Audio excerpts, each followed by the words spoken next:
Welcome to segment 2 of the podcast. Myself, Professor Dr. Brian Kenny. We're looking at, I suppose, the future of coaching over the next 5 to 10 years and looking at future trends in coaching and what we can see perhaps in the future and how maybe AI could influence this. So, Brian, really, I'd like to perhaps pose a question to you.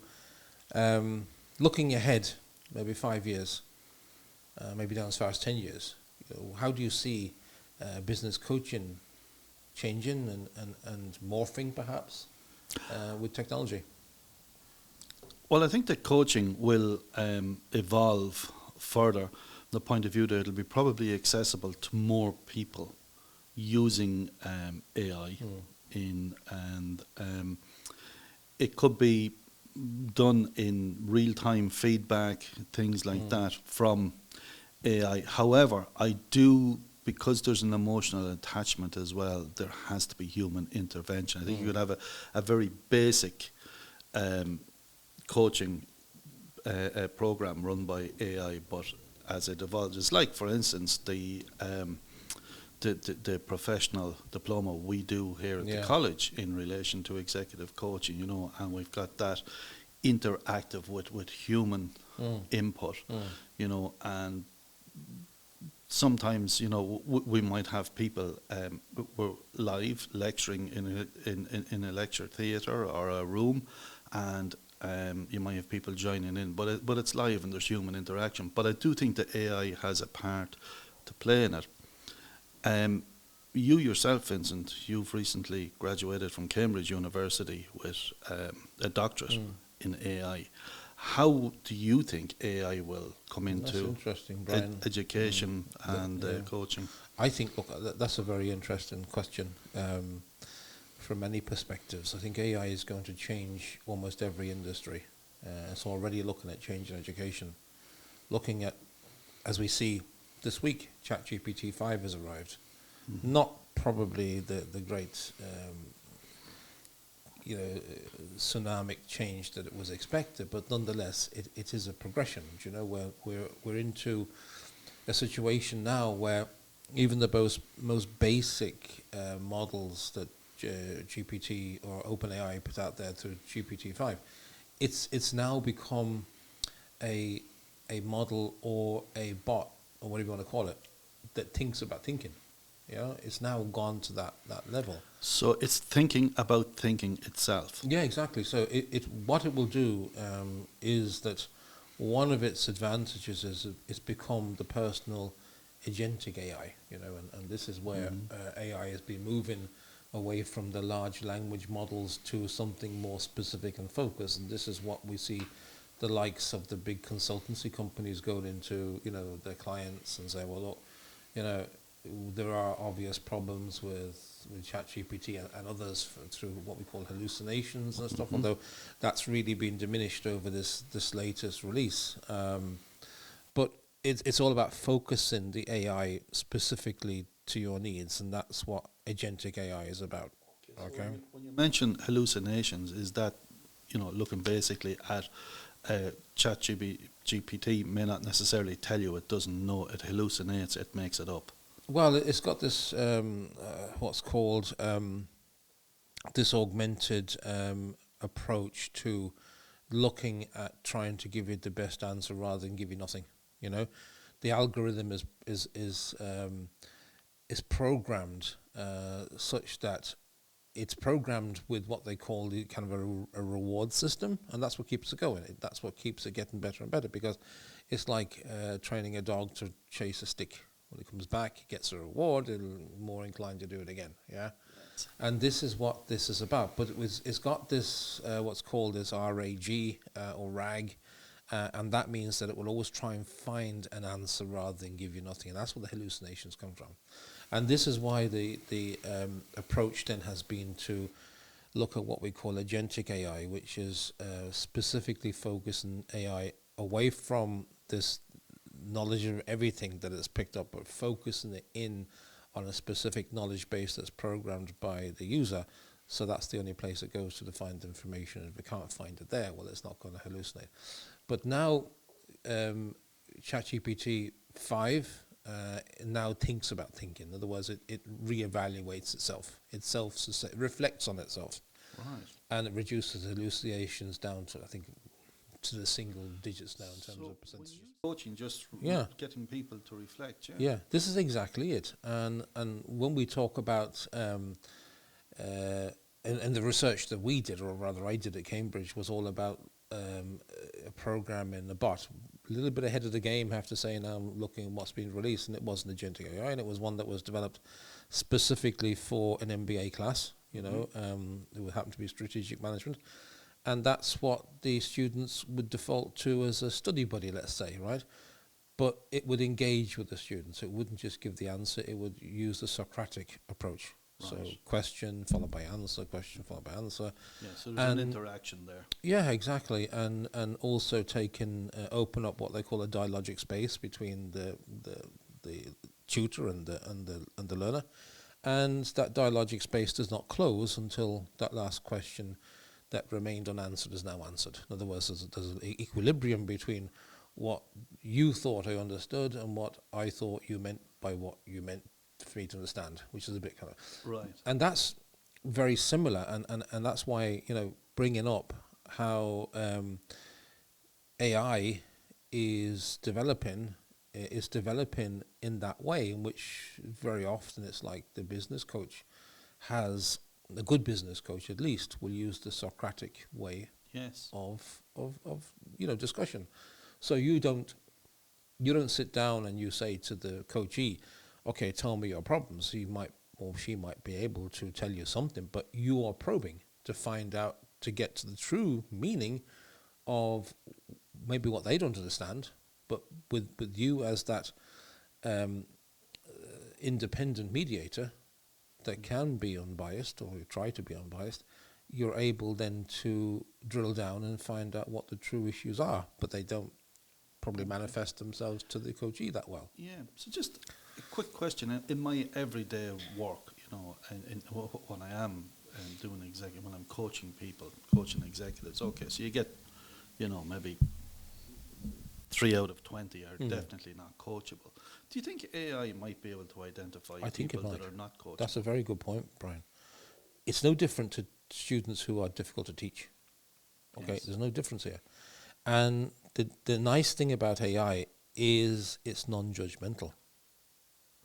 And it's unconditional. Yes. Where a coachee might be afraid to elucidate their true issues to the coach. Maybe they're embarrassed, or maybe they're afraid it'll be given back to the manager, or wherever it might be. Mm-hmm. In no different to how the student wouldn't want to appear or wonder if the professor thinks they're stupid by what they think is a stupid question, or something that they might know. AI doesn't judge. That's very true. That's a very important point. Yeah, it doesn't judge. It'll be patient as long as you want it to be, and it'll take you through unconditionally and without any judgment. And we don't know how the later versions is going to come out, whether they will be biased or unbiased. I don't know. But now, again, if we look to specific, agentic AIs which are focused on business coaching, then they should ostensibly be able to learn with the coachee and learn from the coachee as much as the coachee learns from them. And be a big help. Yeah. And something that we teach in the professional diploma here, and indeed to the MBA students doing the executive coaching module, is that you have to be unbiased. Yeah. To be a successful coach, and whether coaching internally, it might be a little bit difficult for them. So perhaps there is a good role there for AI to play in that. And another area is sometimes people get promoted for the wrong reasons in organisations. I'm going into the practical sense of what goes on out there. Let's say we were going back again, manufacturing desks. And there's a new foreman needed, or a manager over that section, and someone gets promoted because they're there the longest, or because they're the best cabinet maker that's there, but nobody has bothered to look to see what their people skills are, leadership skills are, and it's something that I can identify as a human, but perhaps AI might be able to come up with a program that actually assesses that before they're promoted. There's lots of ways that AI can assist, and in the first point you made, which is a very good point, is about the unbiased approach that perhaps AI can give, that humans will obviously always have, but the AI may not have. But it also brings back to the key point here that AI is not the panacea right now. It's not the solve all. It's not going to magically do everything. It's going to be an assistant to the human. So, and what the research we found very much at Cambridge was that no matter how powerful or how good the AI bot that you develop is, you still need the moderation of the human. In other words, the human in the middle is still a very important part of all this. Yeah. Another question I think is, comes in terms of data and return on investment measurement becoming a standard. If AI could play a role in that, I'll just give you an example. A friend of mine in Brisbane was telling me recently that he's thinking about getting involved with a coaching firm. It's a new type of coaching, and they will charge $3,000 an hour, which is like £1,500 sterling, or probably about €1,800. And for companies paying that amount of money for coaching, can AI actually help to see if there is a return on investment? Well, again, it goes down to the metrics. I know we were talking about the 365 yes. And all that kind of stuff, and how you can measure the performance of employees. AI definitely, in my opinion, can do the heavy lifting. Right. It can do an awful lot of the this augmented, if you like, assessments. It can do it perhaps without the coachee, in the case of you're coaching somebody, have sit down and fill a questionnaire, because you all know, you get as far as 2 minutes in the questionnaire, and after that your attention span is beginning to diminish, and you're not, maybe the answer's not that accurate. So there's little doubt that the future versions, and indeed it's even now with ChatGPT 5, it can monitor your mood in terms of how you're writing, and it can look at it like that. So, And how accurate would that be? well, it's based on sentiment. Algorithms are as accurate as they are, right? But in research that I've done using sentiment analysis on lots of different things, it's okay. It's reasonably okay. But when I'm doing the coding for sentiment, and I'm doing manual coding, then it's subjective. Yeah. Yeah. But when it comes to, I was actually watching a podcast last night, funny enough, and it was about the new Mercedes EQS. Right? The thing is jammed with technology. This is not going to be about cars, right? But I'm just using this as an example. The car is jammed with technology. The technology is amazing. But one of the things in the technology is that it's got a camera that recognizes your face, a bit like your Windows computer, and it'll log you into the car, so the car will move when you start it. But it's also watching your mood as well, and it's also trying to detect if you're losing concentration on the road or you're tired, and it makes the necessary adjustments and maybe tells you there's time to stop, whatever.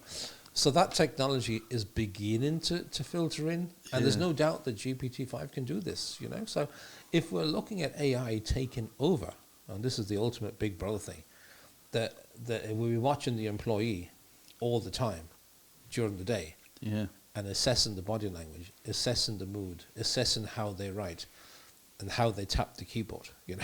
Yes. You're whacking it if you're angry, or you're nicely. So who's in charge, the employee or the AI? Well, this is it. You see, this is the interesting part. Where does this thing go, and how far will it be used, and to what limits can it be used, and what legislation will come in to prevent this? So, interesting. Yeah, and normally as this technology is evolving, the legislation is tracking way behind before it can. It is, because the change is so quick, and they have to leave the technology bed in a little bit to see what the true effects will be. And not only that, but the law itself is lagging even further behind.